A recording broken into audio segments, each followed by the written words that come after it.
Salam sejahtera Malaysia, denyut nadi suara rakyat bergema di channel ini. Jangan lupa tekan butang subscribe, like dan share. Malaysia kita punya, cintai Malaysiaku, kita jaga kita.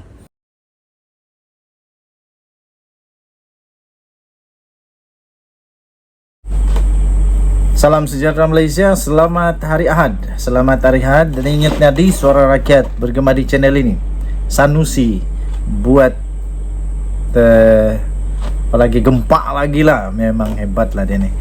Dia kata tukar kerajaan tak mustahil boleh dilakukan. Saya terus geleng kepala, garuk kepala, rasa macam semua kepala gatal. Sebab memang tak mustahil, tapi macam mana boleh tukar kerajaan?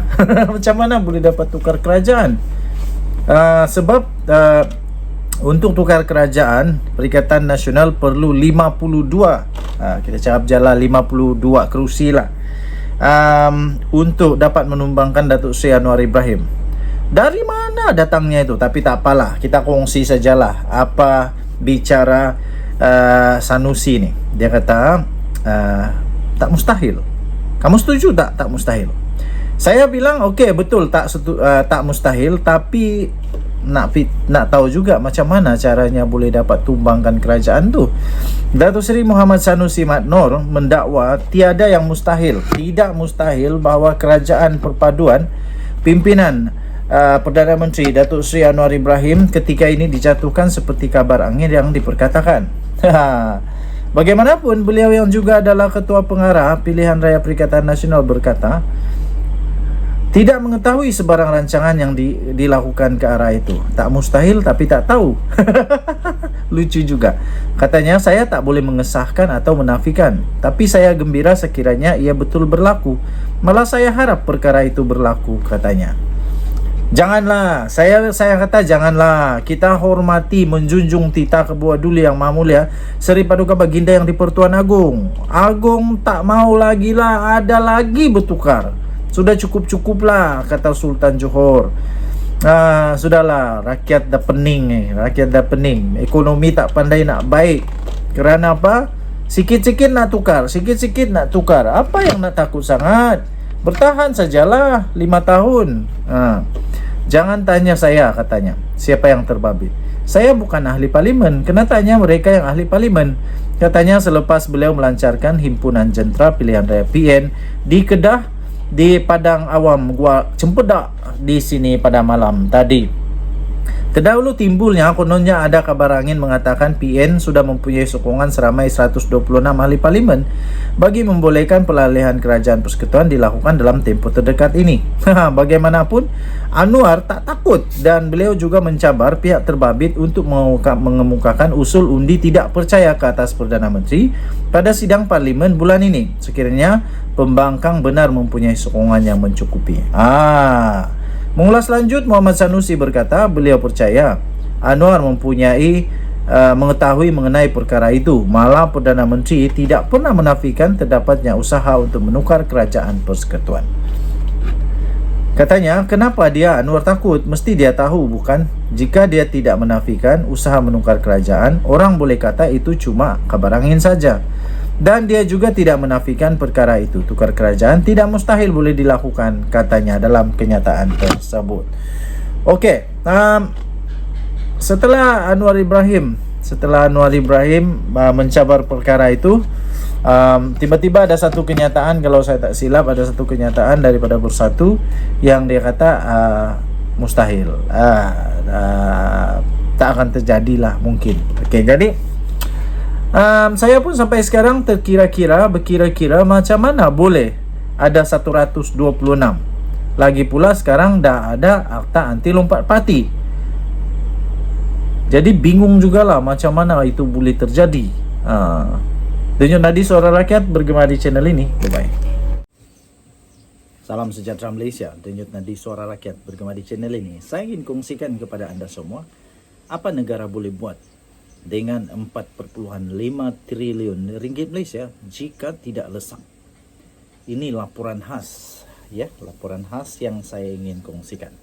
Baru-baru ini, seperti yang kita ketahui, Perdana Menteri Datuk Seri Anwar Ibrahim telah mengarahkan beberapa agensi utama penguatkuasaan di negara Malaysia untuk mencari pihak yang bertanggung jawab yang telah menyebabkan negara menanggung kerugian yang dianggarkan bernilai kira-kira 4,5 triliun dalam tempoh 26 tahun disebabkan rasuah dan ketirisan. Ahli Parlimen Tambun itu turut berkata perkara tersebut perlu dipandang serius kerana ia melibatkan nilai integriti di peringkat nasional. Jika ditelusuri, jumlah 4,5 triliun itu bukan suatu yang sedikit buat negara, terutamanya ketika keadaan ekonomi yang tidak menentu pada ketika ini. Maka sudah pasti ia menimbulkan kekecewaan yang amat besar dan kekesalan yang amat dahsyat buat seluruh anggota rakyat. Sekiranya dibahagikan mengikut 26 tahun ketirisan berkenaan, setiap tahun negara kehilangan sekitar 173,08 bilion ringgit Malaysia.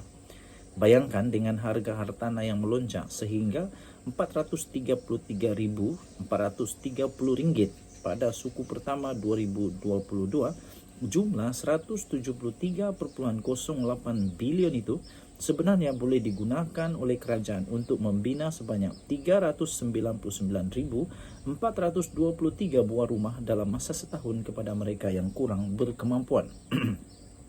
Itu belum dibandingkan dengan harga hartanah terdahulu yang jauh lebih murah berbanding suku tahun 2022. Pastinya lebih banyak lagi rumah dapat dibina bagi menampung keperluan rakyat. Bahkan bukan itu sahaja, dalam aspek pendidikan pula juga tidak terkecuali. Seperti rakyat sedia maklum, sebanyak 55,2 bilion telah diperuntukkan kerajaan kepada Kementerian Pelajaran Malaysia KPM pada bajet 2023. Jika didarabkan dengan anggaran 80 tahun ke atas, jumlah 55,2 bilion mampu mencapai kadar sekitar 4,5 triliun.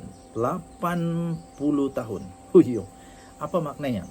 Kerugian 4,5 triliun itu hakikatnya bersamaan dengan kehilangan peruntukan pendidikan, kehilangan peruntukan pendidikan tersebut bagi jumlah sebanyak 80 tahun ke atas.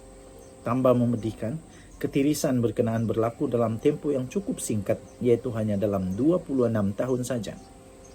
Bayangkan jika kehilangan itu tidak berlaku, adakah kita akan dapat melihat golongan pelajar di negara ini mengikat perut mereka demi menuntut ilmu?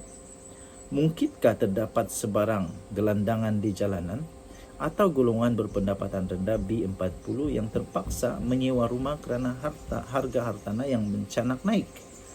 Barah rasuah dan penyelewengan bukan lagi satu perkara yang ringan. Semua pihak perlu bersatu padu menentang dan membasminya bermula daripada sekecil-kecil kesalahan. Wow, ini adalah laporan yang membuka minda. Betul-betul membuka minda. Bayangkan kalau 4,5 triliun itu tidak tertiris, tidak dirasuah, itu boleh buat berapa banyak rumah? Boleh buat 399,000 buah rumah dalam setahun. Makna kata, kalau dalam 26 tahun seluruh rakyat Malaysia dapat rumah percuma, kalau 4,5 triliun ini tidak tiris, maknanya semua rakyat ada rumah sendiri. Kalau kita darabkan 399,000 darab dengan 26 tahun. Mana kalkulator aku dah. Okey ni kalkulator. 399,000 darab dengan 26 tahun. Okey, yang jumlah dia ialah 10,374,000. Mana kata taklah semua, tapi semua golongan-golongan tak berkemampuan ada rumah sendiri. Itu rumah yang mungkin di tanah yang mahal atau di tempat yang mahal. Kalau di tempat yang murah-murah, saya fikir sebab yang itu dianggarkan mengikut anggaran iaitu 433,430 ringgit. Mahal tu. Tapi kalau itu dalam 150,000 sahaja, saya fikir seluruh rakyat Malaysia dapat rumah percuma. Kemudian pendidikan, 80 tahun boleh digunakan 4,5 triliun itu. 80 tahun.